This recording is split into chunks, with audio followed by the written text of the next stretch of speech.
पेडणेकर साहेब, हातनकर साहेब, टेंभुर्णे साहेब, संके साहेब, बोराडे साहेब, तसेच सर्व विभाग निरीक्षक, लिपिक, मुख्य लिपिक, शिपाई वर्ग या सर्वांचं सर्वप्रथम मी स्वागत करतो. तुम्ही सर्वजण माझ्या या कार्यक्रमाला उपस्थित राहिल्याबद्दल खूप खूप धन्यवाद. माझी सुरुवात मी करतो. थोडं रडू येईल मला, पण जरा सांभाळा मला. 1965 साली जन्म झाला. त्याच्यानंतर पहिली ते चौथी जिल्हा परिषद शाळेमध्ये, त्याच्यानंतर 5वी ते 10वीमध्ये माध्यमिक शाळा झाली. 1981ला SSC पास झालो. 1981ला रिझल्ट जेव्हा लागला तेव्हा मी आणि माझे शेजारी आम्ही मच्छी पकडायला गेलो होतो. संध्याकाळी झालं की जाळ्या घेऊन आम्ही कोलंबी पकडायला जायचो संध्याकाळचं. तिथे माझा एक मित्र संजय पाटील म्हणून, त्याची बहीण सुद्धा SSCला होती. तर तो मला होता, अरे काय करतो तू, पास झाला घरात राहा, पास झाला तू, लय मार्क भेटले तुला, असं तुम्हाला बोललाच आहे. आणि मी तशीच ते केलं. माझे शेजारी होते, नाही सुजन तू पास झालास ना, तर मला एक बाटली दारू पाहिजे आता. तर तेवढी मच्छी पकडली आणि मी घरी आलो. घरी आल्यानंतर माझ्या आजीला, आईला, भावाला सर्वांना सांगितलं सुजन पास होता. कारण मी अशी पहिलीच व्यक्ती होतो की SSC पास झालो घरामध्ये आमच्या असं. तर ते एवढं अभिनंदन झालं. 1981 साली मी काय रिझल्ट लागायला मी भीड करायचं. माझ्या छोट्या बहिणीने सांगितलं शाळेत जाऊन रिझल्ट बघ. तर तिने पण अशी पुढे जायची हिंमत झाली नाही. नंतर लिस्टमध्ये बघितलं मला 55% मार्क भेटलेले SSC. लगेच मी मार्कशीट, लिव्हिंग सर्टिफिकेट, त्याच दिवशी 1:30 वाजता मी ST पकडून राजापूरला आलो. राजापूरवरून मुंबई गाडी पकडली, बॉम्बे सेंटर. आणि तो माझा मित्र होता संजय पाटील, त्याची बहीण सुद्धा SSCला. त्याची मार्कशीट घेऊन आम्ही STने दादरला उतरलो. दादरवरून त्याने मला आपल्या खोलीवरती आणली, सुभाषनगरला, खारला उतरल्यानंतर ती ट्रेन पहिल्यांदा मी बघितली. मोठे असं वाटतं काहीतरी दर्गा वगैरे आहे असं धडधड. त्याच्यानंतर खारला उतरलो. खारला उतरून ते मोठं ब्रिज आहे सुभाषनगर पार करून, ते सुभाषनगरला हायवेला त्या साईड त्याची खोली होती. तिथून त्याने सकाळी आंघोळ करून नाश्ता करून माझ्या काकांच्या कामावरती सोडले. माझे काका प्रेसमध्ये कामाला होते, BMC मध्ये. ते गिल्डर टँक म्हणून अप्सरा टॉकीचे तिथे ग्रँड रोडला ऑफिस होते त्यांचं. जानू कंपाऊंड म्हणून शांतांकडं तिथे काकांची खोली होती. 8x10ची खोली होती. त्याच्यात काकांची मुलं, मी, माझा मोठा भाऊ, बहीण असे एकत्र कुटुंब होतं. त्यावेळेला 12वीपर्यंत लाईट नव्हती. मग काकाने मला इस्माईल कॉलेजला ॲडमिशन घेतलं कॉमर्सला. 86ला मी ग्रॅज्युएशन झालो. ग्रॅज्युएशन झाल्यानंतर मग काकाकडे राहून हळूहळू आम्ही भाड्याने खोली घेतली. त्यानंतर मग थोडं आमच्या काकींची वगैरे पटायचं नाही, मग 86ला आम्ही भाड्याने खोली घेतलं 2 वर्ष उदाहरण द्यायला. नंतर 88ला काय केलं, 88ला आम्ही आप्पापाडा म्हणून एरिया, तिथे शेती व्हायची. तिथे 2000ला जागा घेतली भावाने माझ्या. कारण माझा भाऊ, माझ्या आजीची खूप इच्छा होती की तुम्ही काहीतरी शिक्षण घ्या, नोकरी करा. कारण आम्हाला हे शिक्षण जे दिले ते आमच्या काकामुळे झाले. काकांचं आम्ही कधी दुःखावर गेलो. त्याने आम्हाला मुंबई दाखवली, त्याने शिक्षण दिलं, पण नोकरी आमच्या हिमतीवरती झाली. आणि आजी म्हणायची, अरे तुम्ही, आम्ही 7 भावंड, 5 बहिणी 2 भाऊ, 5 बहिणी आणि आजी, आई वडील, अशी 9 माणसांचं कुटुंब होतं. त्याच्यानंतर मग आजी म्हणायची, अरे वडील माझे जहाजावरती काम करायचे गावच्या, तांडेल म्हणून होते. तर रात्रभर जहाज शिडावरती चालायचं, ते ट्रान्सपोर्ट करायचं. तर आजी म्हणायची, अरे तर काहीतरी शिका तुम्ही, कुठेतरी नोकरी लागा, नाही तर वडिलांसारखं तुम्ही लाटं मोडणार असं बोलणार. तर ते एवढं नशीब आमचं बोलतं की आमच्या दोन्ही भावांना, माझ्या मोठ्या भावांना ती मोठी इच्छा, दोघं पण आम्ही गव्हर्नमेंटमध्ये लागलो कामाला सगळं. तर नंतर मग कॉलेज करून 86-87ला मी असं प्रायव्हेटमध्ये जॉब वगैरे केलं. नंतर शांती स्टारमध्ये होतो बिल्डरकडे, कॉम्प्युटर ऑपरेटर म्हणून. 89ला एक्झामसाठी एम्प्लॉयमेंट थ्रूने मी हे केलं, अर्ज केला. तिथे मला कॉल आला. तिथे सिंटम कॉलेजला ॲप्टिट्यूड टेस्ट झाली. त्याच्यामध्ये 2000-2500 माणसं होती. त्याच्यातले 180 मेरिट लिस्टमध्ये पास झाली. रिटर्न टेस्टमध्ये 180 जणांची आमची मशीन टेस्ट घेतली. तर मशीन टेस्टमध्ये फक्त 2च कॅन्डिडेट्स आमचे पास झाले 91ला. ते 2 कॅन्डिडेट्स पास झाले, आम्हाला फेल केलं. त्याच्यानंतर आम्ही काय विचार केला नाही. परत आमची 6 महिन्यानंतर रिमशीन टेस्ट घेतली त्याच मुलांची, म्हणजे 180 जणांची. तर ते सुद्धा कॉल मला म्हणजे माहिती नव्हतं. मी गणपतीला जाऊन गावी बसलेलो, तेव्हा तारी नव्हते, 4 वाजायच्या. आणि माझा भाऊ मुंबईला होता. तर माझ्या भावाने अशी निरोप पाठवला की तुला असं कॉल आलं BMCला, तुला बोलवलं आहे म्हणून. तर बोलून ठीक आहे. तर भाव गेला. तर तो क्लार्क होता कोदार म्हणून. तर क्लार्क भेटला. तर तो बोला तुझ्या भावाला काय नोकरीची गरज नाही काय, लोकांना नोकरी भेटत नाही, तो गावीगार बसलाय म्हणून. मग त्याने लगेच काय केलं, लगेच कार होतं. लगेच मग वडील काय बोलले माझे की तू जा, मी सांभाळतो, विसर्जन वगैरे करतो. SD पकडली. शनिवार होता, त्यावेळेला आपल्याला हाफ डे असायचा. मी लगेच गेलो हॉल तिकीट घ्यायला हेड ऑफिसला. तेव्हा आमचं कॉम्प्युटरचं हेड ऑफिस DP युनिटला होतं पहिल्या मधून. मी हॉल तिकीट घेतला. तो होणार होतो काय रे तुला नोकरी भेटली, हे नाही नोकरीची गरज नाही. हॉल तिकीट घेतला. लगेच दुसऱ्याची मशीन टेस्ट होती आमची. मी गोरेगावला तिथे प्रायव्हेटमध्ये जाऊन मशीनची टेस्ट करून स्पीड टेस्टसाठी प्रॅक्टिस केली आणि दुसऱ्याची एक्झाम होते. त्या 180 मुलामध्ये 18 मुलं फक्त पास झाली. त्या 18 मुलामध्ये माझा 3रा नंबर आला. 3रा नंबर आल्यानंतर मग काय केलं, 89-91च्या टायमाला सर्व आमची सर्टिफिकेट वगैरे चेक केलं, विचार वगैरे घेतलं. नंतर मग पोस्टाने कॉल करणार म्हणून आम्हाला सांगितलं. पोस्टाने कॉल करणार, मी जाऊन पोस्टामध्ये जाऊन बसायचो. गोविंदनगरला पोस्ट ऑफिस तिथे होतं. मला माझं लेटर आलं काय आलं, कारण तिथे कोकणीपाड्यात झोपटपट्टी असल्या कारणाने तो पोस्ट पण एका ठिकाणी पोस्ट टाकायचं, त्याच्यामुळे काय पत्र भेटायचं नाही. मग तिथून ते कॉल घेतलं मी आणि 4 फेब्रुवारी 1993ला मी जॉईन झालो. पहिला दिवस होता 4 फेब्रुवारी 1993चा आणि तेव्हा बाबरी मस्जिदचं जंगलीचा पिरियड होता. तर माझी सेकंड शिफ्ट होती 2 ते 9. 2 ते 9 जॉईन झालो. 9 वाजता सुटलो, चंदीगडला गेलो, ट्रेन पकडली, मालाडला उतरलो आणि मालाडला उतरून हायवेच्या त्या साईडवरून चालत गेलो आणि हायवेच्या त्या साईडने कुराड विलेजला कर्फ्यू चालू होतो, CR-Z कर्फ्यू चालू होतो. तर सर्वांना बसून असा कोंबडा म्हणून वगैरे जायला सांगितलं. तर मला पण सांगितलं असं मी सांगितलं होतं BMC मध्ये. तेव्हा कार्ड वगैरे काय दिलं नव्हतं मला, अपॉइंटमेंट लेटर होतं माझ्याकडे, ते दाखवलं. तरी पण मला खाली बसून असं 2 फटके त्याच्यावरती मारले पाठीमागे. आणि त्यावेळेला काय करायचं, आप्पापाडा हा एरिया सेन्सिटिव्ह एरिया होता. तिथे 8च्या नंतर लाईट नसायची, कोणीच जायचे नाही, एकदम म्हणजे गुंडागिरी वगैरे चालायची. तर माझा हायवेच्या काढण्याला एक मित्राचं आमच्या गावाल्याचं रसाचं दुकान होतं, उसाच्या रसाचं. तर माझा भाऊ काय करायचा, माझा तो डबा घेऊन यायचा तिथे आणि तिथे ठेवायचा. तो मी काय करायचो, तो डबा खाऊन तिथे झोपायचो आणि दुसऱ्या दिवशी सकाळी उठून मग घरी जायचो आप्पापाडा तिथे. असा नित्यनेमाचा प्रोग्राम होता. आणि बरोबर 1993ला मी लागलो. बरोबर त्यावेळेला वडिलांची तब्येत बिघडलेली. मग मी रजा नसल्या कारणाने शनिवार पकडून मी गावी गेलो. वडिलांना STने घेऊन आलो आप्पापाड्यात हॉस्पिटलमध्ये ॲडमिट वगैरे केलं. सर्वांनी सांगितलं डॉक्टरने की जरा क्रिटिकल कंडिशन आहे, कारण वडील त्या लोकांना जहाजावरती काम करण्याकरता कंटिन्यू त्यांना विडी लागायची, दारू प्यायची, त्याच्यामुळे ते लिव्हरला खराब झाले होते. तर म्हणजे ठीक आहे, डॉक्टरना बोलून जेवढे काय होते तेवढे आपण करू. तर ते 6 महिने म्हणजे काय केलं आम्ही, नंतर डॉक्टर बोलून तुम्ही गावी घेऊन, मग ॲम्ब्युलन्स करून माझा भाऊ गावी घेऊन गेला. आणि बरोबर 30 जूनला आज बरोबर 30 वर्ष होतात माझ्या वडिलांना. ही जी मी सर्व्हिस केली ती मी माझ्या वडिलांना समर्पित करतो, कारण वडिलांची खूप इच्छा होती की मी चांगलं शिक्षण घ्यावं आणि कुठेतरी चांगली नोकरी मिळावी. तर 30 जून 93 ते सुद्धा तेव्हा आम्हाला दोन्ही भावांना आमच्या वडील भेटले नाही, कारण त्यावेळेला तारी असायच्या, फोन वगैरे काहीच नसायचं. आणि काकांकडे तार आलेली, काकांकडे गेलो तेव्हा 2 दिवसानंतर आमचे वडील गेलेले मला समजलं आम्हाला. मग 3ऱ्या दिवशी आम्ही ते सारी भरण्यासाठी गावी गेलो. अशी माझी प्रत्येकाची 93 ते 2010 पर्यंत मी DP युनिटला होतो, चेतन यंत्रशाला म्हणून.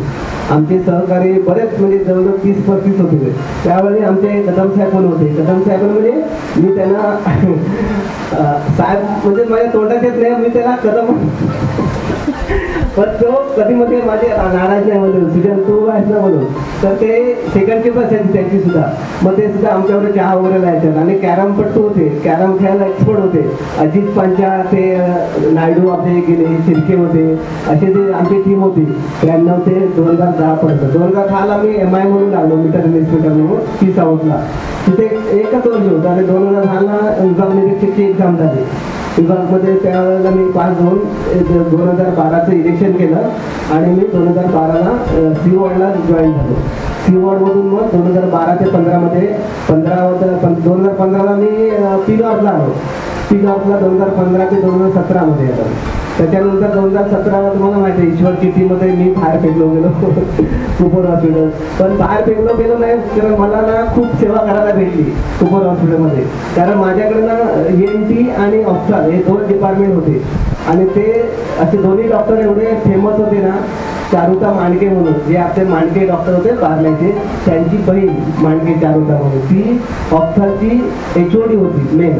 तर ते डिपार्टमेंट माझ्याकडे. तर ते काम काय करायला लागायचं, त्यांचं स्टुडंट लोकांचे प्रेझेंटिंग घ्यायची, एक्झाम जेव्हा व्हायचे तेव्हा सुपरवायझरची काम करायचं, बँकेत जाऊन त्यांचे चेक भरायचे. म्हणजे शिपाई कम क्लास असे जो नोकरी होती माझी. मग ते 2च्या नंतर आम्ही फ्री व्हायचं. 2 वाजता OPD बंद व्हायची, 2च्या लोक 4 वाजता डॉक्टर लोकांची सुट्टी व्हायची, म्हणजे घरी जायचे, आणि मग 5:30 वाजेपर्यंत आम्ही थांबायचो.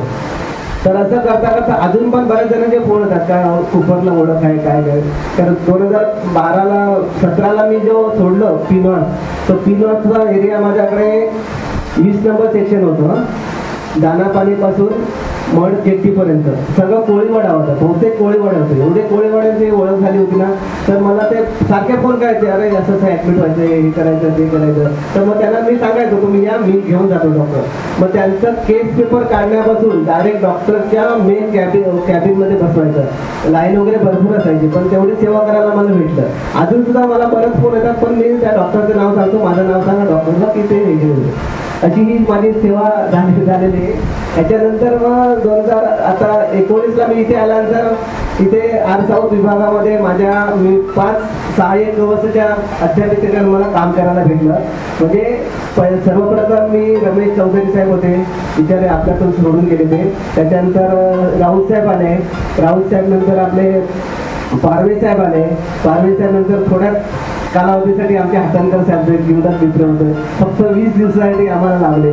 त्याच्यानंतर आता लष्करे साहेब आम्हाला लावले, ते सुद्धा आपल्या टेम्पररी आहेत, पण आम्हाला खूप बरं वाटतं. म्हणजे असे साहेब आम्हाला काम करायला भेटलं की त्याने माझ्याविषयी 2 शब्द बोलायचं, पण ते बोलले नाही जरा.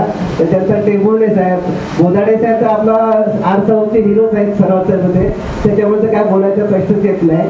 असे हे आपला हा. आणि सर्वप्रथम आता हा माझा क्षीरसागर मित्र लीना पेंटा हॉटेल आहे मरोळला, तिथे मॅनेजर म्हणून आहे.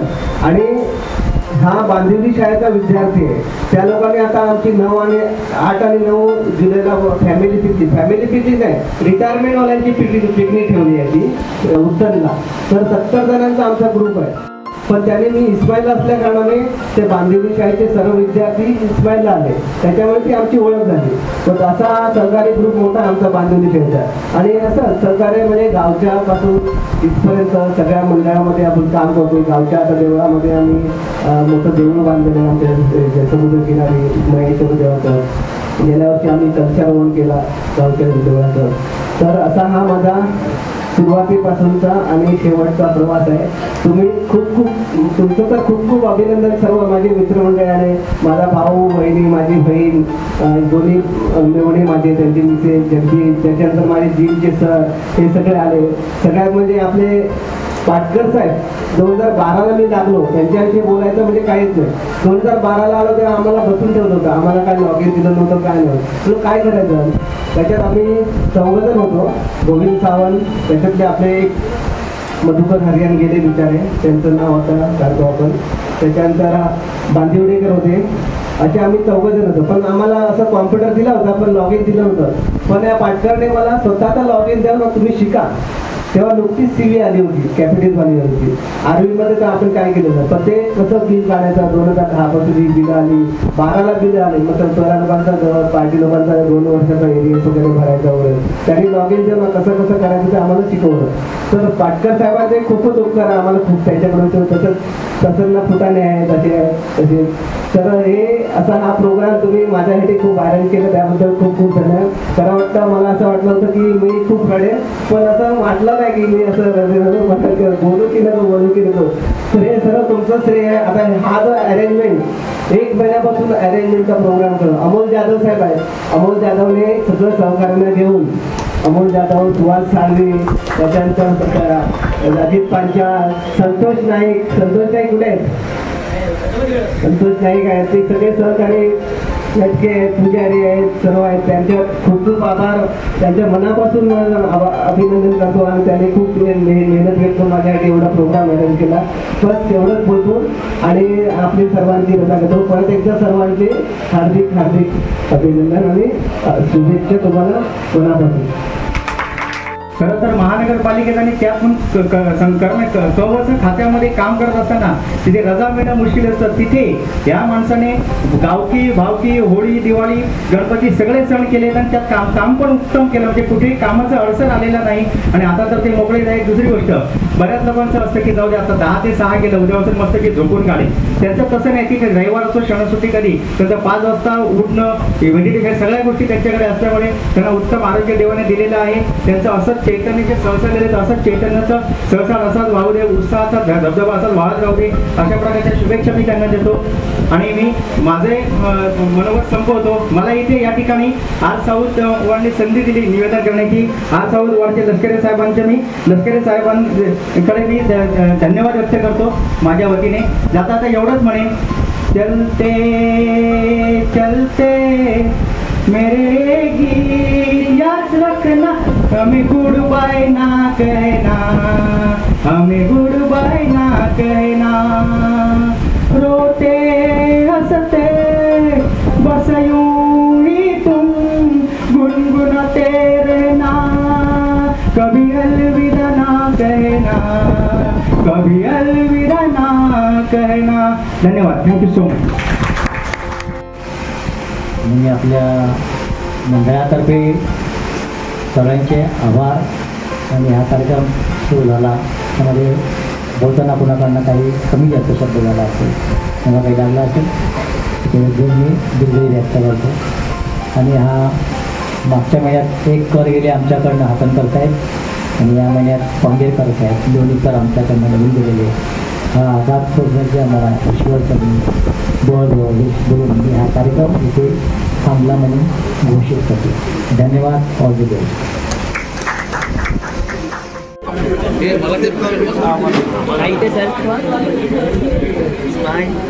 एक सेकंड ऑलमोस्ट.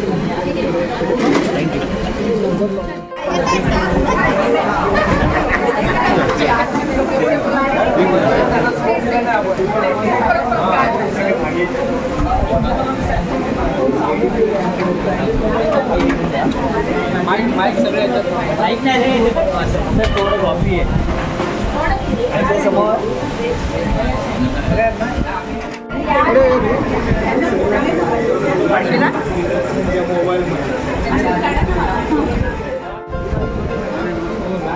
तुम्हाला ते कोकणची मातीचं महत्त्व जर लोकांना आहे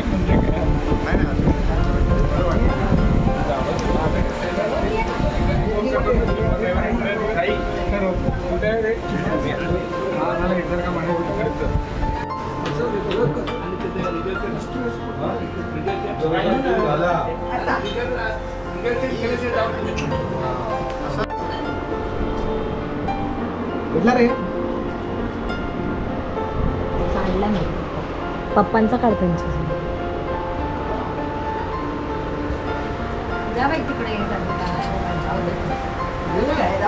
थोडं जवळ जा म्हणून थोडं जवळ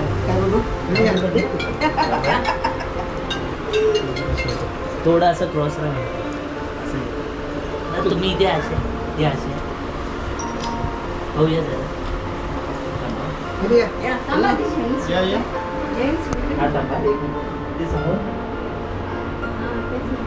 इथे समोर बघा. आता का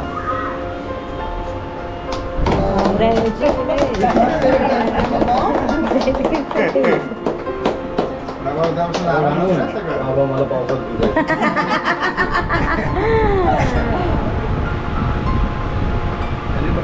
नाही बाहेर नाही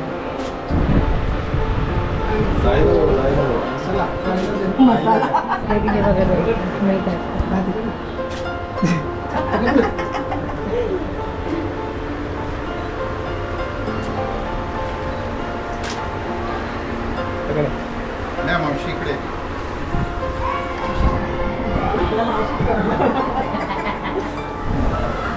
मावशीचं सांगायला मला वेळ नाही मिळाला तिथे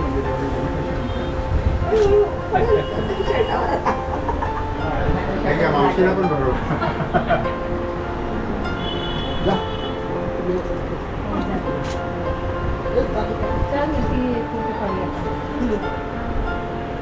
मोठ्या वहिनी आहेत, मोठ्या मोठा प्रेमाने प्रेमाने तू वारच करते दर आलाच तो अर्धाच त्या तोच मी बरवते कंटाळ येतो बिचारा खाऊन जेवण नाही आहे. इकडे बघा हे उषा हे तू लक्षात ठेव. हा सुजाता नाही रे. असे सोडा तुम्ही खाली बसा तुम्ही खाली हो भाऊजी तुम्ही मगाशी सांगत होता पण विदाउट फ्रेम काय कळत नव्हतं. सगळं तेच सांगतो. म्हणजे आता तुझ्या वेळेला पण ती माझी सांगायची होती बघा. आता हे पहिली गोष्ट म्हणजे सुजनची आई जी आहे म्हणजे आपल्याकडे आता भरपूर वेळ आहे. ती खूप कष्ट करणारी व्यक्ती होती. मेट्रो गेली शेवटची. मेट्रो जाऊ दे, 10 मेट्रो देतो. सुजनची आई खूप कष्ट करणारी म्हणजे अर्धलीने शेती, बरोबर सुजन स्पष्ट बोलत चालेल ना, अर्धलीने शेती करून वगैरे खूप मेहनत. त्यातून सुजनची आजी जी होती म्हणजे खूप भाग्यवान आहे सुजन. मला वाटतं 95-98 वर्षापर्यंत ती होती. आणि सुजन म्हणजे हा शेंडेफळ म्हणजे बाबू. आणि वडिलांची सुद्धा खूप म्हणजे आबा म्हणायचे ते म्हणजे मांजरीवरती म्हणजे होते म्हणजे हे काय म्हणतात तांडेल वगैरे. आणि म्हणजे जवळून प्रवास पाहिला सुजनबद्दल. जर समजा जर त्याचं आत्मचरित्र लिहायचं झालं तर मी छान पद्धतीने लिहू शकतो. त्यानंतर हा जो हा प्रवास हा ऑफिस मगाशी त्याचं कौतुक केलं ते जैतापूर होळी गणपती म्हणजे खूप म्हणजे एवढा वेळ हा काढतो कसा. आज सुद्धा बघा आता सत्कार समारंभ आहे पुढे त्याच एनर्जी येतो तो कुठे जातोय शिर्डीला जातोय. ही जी एनर्जी आहे म्हणजे ज्या वेळेला कॉलेजला तो 81ला आला तेव्हा मला सुजन म्हणजे लाजरा बुजरा होता. माझ्याबरोबर सुद्धा तो म्हणजे दोस्ती करायला तितकं तयार नव्हता. का कारण हा बाबा मुंबईतला. त्याच्यानंतर आमचं एवढं सूत जुळलं की त्यांच्या बहिणींची लग्नांच्या पत्रिका आम्ही वाटायला जायचो का. त्यानंतर म्हणजे आता त्याच्या भावाचं सुद्धा कौतुक. आता त्याच्यानंतर इकडे त्याचे वडील आहे. त्याच्यानंतर हे भाऊंचं सुद्धा म्हणजे काही माणसांचं म्हणजे आई वडील तर आपल्या म्हणजे सहकार्य करतात योगदान त्यांचं आहे. पण भाऊंचं जे कर्तव्य आहे म्हणजे परिस्पर्श असतो म्हणजे काका मामा हे आपल्या जीवनाला एवढी कलाटणी देतात. जो वृक्ष बहरतो त्याचं कारण हे आपले असे नातेवाईक पण असतात. त्यानंतर आप्पा आहे. आप्पाचा सुद्धा मी जवळून प्रवास पाहिलेला म्हणजे तो छोट्या म्हणजे छोट्या प्रिंटिंग प्रेसमध्ये काम करणं त्याचं मी जवळून पाहिलेलं आहे. एम्प्लॉयमेंट एक्सचेंजला फेऱ्या मारणं. आणि सुजन आज घरातलं कोणतंही कार्य त्या भाऊ किंवा आप्पांच्या परवानगीशिवाय करत नाही. म्हणजे हे खरोखर म्हणजे मोठ्यांचा जो मान राखणं आहे हे सुजनकडून शिकावं. त्याच्यानंतर ही श्रद्धा म्हणजे आम्ही उषा मावशी म्हणतो तिला आदराने. म्हणजे मी आज सुद्धा थोडा शिक्षक आहे पण तिला उषा मावशीशिवाय बोलत नाही. म्हणजे तिची आदरयुक्त भीती आहे तिची. लक्षात आलं का. हे सुजनकडून शिकावं. त्याच्यानंतर ही श्रद्धा म्हणजे आम्ही उषा मावशी म्हणतो तिला आदराने. म्हणजे मी आज सुद्धा थोडा शिक्षक आहे पण तिला उषा मावशीशिवाय बोलत नाही. म्हणजे तिची आदरयुक्त भीती आहे तिची. लक्षात आलं का.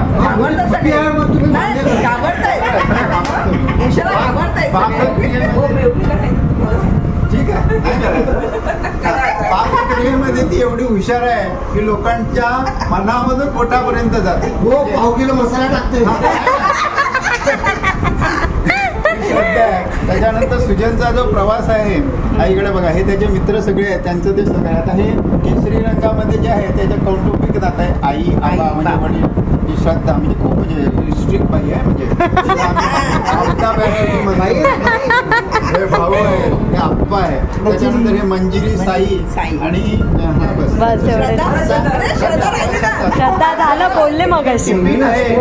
सुजनच्या म्हणजे खरोखर त्या दिवशी सुद्धा मी शुक्रवारी गेलो होतो. ते टिफिन खाण्याचा जो त्यांचा कार्यक्रम असतो म्हणजे दररोजचा जो आनंद कसा लुटायचा आहे ते त्याच्यामध्ये दिसतं. म्हणजे दिवाळीचा खास फराळ खावा तर उषा मावशीच खावा. चित्रेनंतर कोणाचा नंबर असेल उषा मावशीच्या फराळाचा असेल. हा सुजनचा जो प्रवास आहे 4/2/1993 छेदळीतून चारक म्हटल्यानंतर मला जरा असं हडबडल्यासारखं तसं म्हणजे व्हायब्रेट होतं आपल्या शरीरात कळलं का. त्यानंतर हा प्रवास आहे मार्च जलमापक विभाग निरीक्षण आणि नंतर हा इथपर्यंत 30 जूनचा जो प्रवास आहे. छान पद्धतीने साईची जी कल्पना आहे ही खूप चांगल्या पद्धतीने आलेली आहे. त्यानंतर हा हे मनी ऑर्डर म्हणजे गावी तुम्ही बघत असाल तर पोस्टमनचे म्हणजे देवासारखी लोक वाट बघतात, म्हणजे पैशासाठी आणि खुशालीसाठी. म्हणजे हे ते अनुभव पाहिलेले आहेत आणि ते 100-150 रुपये म्हणजे आता जे 100-150 करोड आहेत. म्हणजे पोस्टमनची वाट म्हणजे तो देवदूत असायचा आमच्यासाठी. तर ते 100-150 रुपयाची ऑर्डर आहे. हे मुंबई ते जैतापूरचा प्रवास आहे. त्यानंतर ट्रेन आहे. म्हणजे आम्ही जेव्हा लास्ट इयरला कॉलेजला होतो सुजन आणि मी तो सचिवालयाच्याकडे कामाला होता, मी स्टॉक एक्सचेंजला होतो. ट्रेनमधून मालाड ते बोरिवली रिटर्न जायचो आणि मस्तपैकी झोपून चर्चगेटला 1 तास जायचो. तिकडे उतरल्यानंतर हा त्याच्या ऑफिसमध्ये जायचा, मी माझ्या ऑफिसमध्ये जायचो स्टॉक एक्सचेंज. आणि उगाचच फोन करायचं, काय रे पोचलास का, उगाचच टाइमपास. त्यानंतर कॉलेजचे जे सोनेरी दिवस आहेत, कॉलेजचे जे सोनेरी दिवस आहेत हे खूप म्हणजे 5 वर्ष खूप आम्ही एन्जॉय केले. सुजनला जसं घरात बाबू म्हणतात तसं सुजन हा उंचीने कमी असल्यामुळे नाण्या म्हणायचे. आणि खूप म्हणजे आवडता ग्रुप होता आमचा आणि खूप पिकनिक वगैरे एन्जॉय केलं. म्हणजे माथेरानची पिकनिक, गोराईची पिकनिक, हे सुजनसाठी म्हणजे ते नवीन काही गोष्टी होत्या आणि एवढे आम्ही एन्जॉय केले आहेत की आता हे 30 वर्षाचं जे काय आनंदमय वातावरण आहे. आता सुजनचं हे घर, हे मोठं बंगलो आहे, साईबाबांचा सहवास आहे. छानपैकी ती खास कविता दिली, खूप लोकांना यांच्याबद्दल हे जे आहे त्याचे काम सबुरी बोनस. आता हा जो ट्रेनचा प्रवास आहे इकडे बोरिवली टू चर्चगेट, त्याच्यानंतर हे शिर्डी, गोराई ते शिर्डी, म्हणजे खरोखर डेडिकेशन आहे. म्हणजे 24 वर्ष आज झाली आहे, तो पुढच्या वर्षी सिल्वर जुबली म्हणजे आता त्याच्यासाठी एक ग्रीनिंग आणि मनामध्ये आलं आणि शिर्डीला गेलं हे वाटतं तेवढं सोपं नाही जंगला, बरोबर आहे. त्याच्यानंतर प्रतिवर्षी शिर्डी जाणं, त्याच्यानंतर हा मस्तपैकी खूप आणि हे काम त्याने म्हणजे 6 वाजता उठला आणि 1 दिवसात म्हणजे महिनाभरापूर्वी साईने ती मेहनत घेतली होती की पप्पांसाठी काहीतरी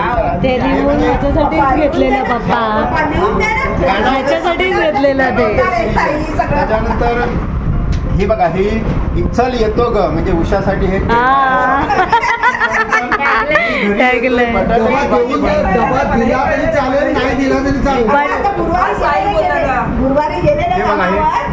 सुद्धा किती आहे ती बटाटे उपवासाची बटाट्याची भाजी. मित्रासाठी खास 4 पोळ्या एक्स्ट्रा दिल्या. आता मला वाटतं शुभांगीच्या सुद्धा जेव्हा बरं नव्हतं म्हणजे शुभांगीचं हिचं म्हणजे खूप म्हणजे घनिष्ठ नाते म्हणजे हिच्याशिवाय. त्यानंतर मी शैला मामी बहिणी ह्या मामींना तर मानतो म्हणजे हिचं झाशीची राणी आणि शैला मामींचे तर सल्ले हिच्यासाठी एवढे उपयुक्त असतात. खूप म्हणजे प्रेमाने ज्या काही गोष्टी करतात, जे क्रेडिट आहे ते आहे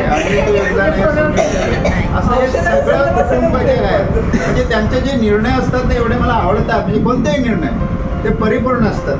तर असा हा सुजनचा जीवनपट या माध्यमातून साईच्या कल्पनेतून आणि मेहूच्या कल्पनेतून आम्ही साकार केला आणि तो 100% म्हणजे सुजनच्या ज्या निरोप संभाषणासाठी हा एक्सेप्शनल होता.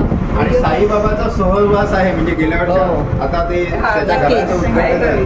खुद्द साईबाबा ह्या मंदिरात अवतरले म्हणजे तो एक आभास वास्तवता हे खूप मोठं चांगली गोष्ट होती. आणि सुजनने एवढे डेडिकेशन केलेले आहेत म्हणजे काही गोष्टीला मी सुजनचा सिनियर होतो बरोबर ना, आज सुजन माझा सिनियर आहे. आता त्याच्याबरोबर जर समजा दिंडी काढायची झाली पंढरपूरला तर खूप मोठा वारकरीपर्यंत म्हणजे असा तयार होईल. खूप मोठी दिंडी म्हणजे जैतापूर ते मुंबई ते देवगड वगैरे सगळं. थँक्स आपण मला या बोलण्याची संधी दिली. मस्त केलं.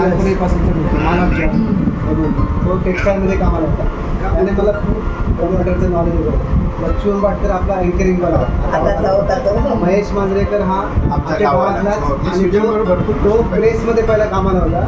सर कॉल वगैरे येण्यासाठी त्याने मला खूप मदत केली आणि आता तो रिटायर झाला.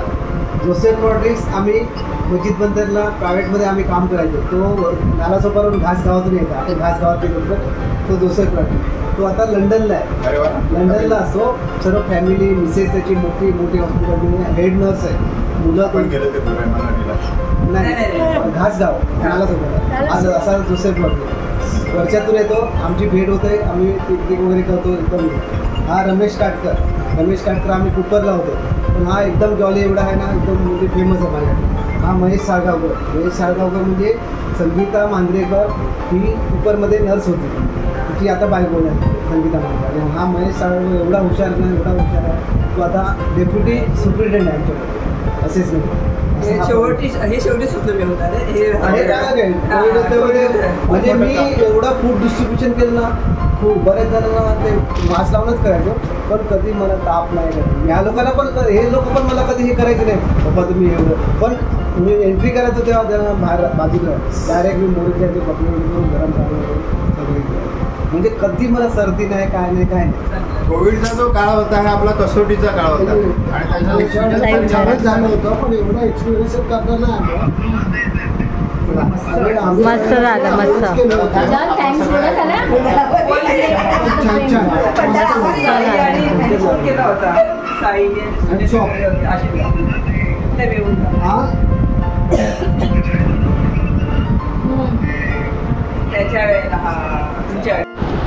तर अशा प्रकारे पप्पांच्या रिटायरमेंटचा कार्यक्रम खूप छानपणे पार पडलेला आहे आणि आम्ही आता सगळे घरी आलो.